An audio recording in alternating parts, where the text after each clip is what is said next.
krajove i plus naravno internacionalni, tako da oni vas žele pozdraviti.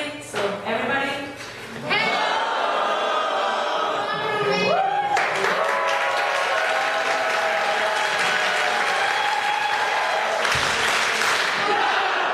Bila sam u Italiji, u Palermu.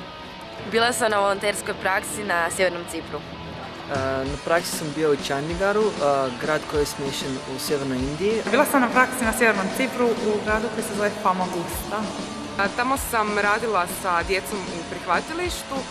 Radila sam na sveučilištu u Cipru. Radilo je nas 90 praktikanata na fakultetu za međunarodni ured.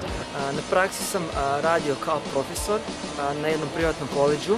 Organizirala sam edukativne i kreativne radionice za djecu. Naučila sam više tolerirati druge ljude. Tako sam naučila jako puno o drugim zemljama, zato što nas je bilo iz 33 različite zemlje. Šta sam još naučila?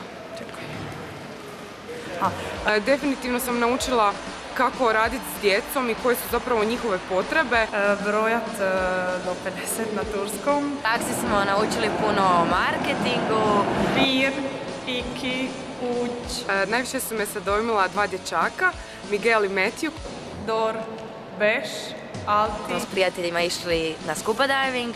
Isto tako svaku noć smo pili na plaži. I s njima sam uspostavila jako blizak odnos i jako su mi falili kad sam išla doma.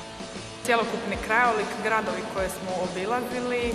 Putovanje područja Himalaja u mjesto Rishikesh. Dijeljenje stana sa 8 drugih praktikanata koji su bili iz Italije, Filipina, Indonezije, Brazila, Indije, tako dalje. Dženevsko iznenađenje koje smo priredili curi iz Poljske. Na tom mjestu su veliki hramovi samog hinduizma. Zemaljske torte. Da. Naši domaćini su radili tortu za praktikanticu. Najviše pamti definitivno po ljudima koje sam upoznala. Po ljudima koje sam tamo upoznala i po prijateljstvima koje sam sklopila. Bili ljudi s kojima sam se družio. Po ljudima koje sam upoznala i jako puno prijatelja koje sam stekla. Preporučam svim studentima i mladim ljudima odlazak na jednu od ISEC praksi.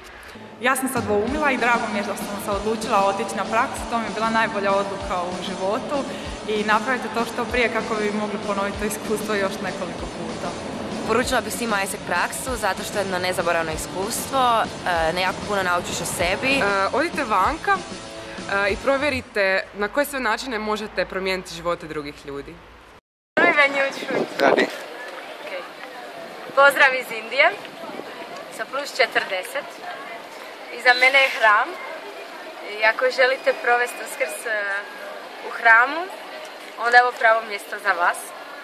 Također, ako želite razlikovati 5 vrsta ljute hrane, prelaziti cestu dok auti jure prema vama i da vas više nije strah, da budete majstor u cjenkanju, onda Indija prava država za vas.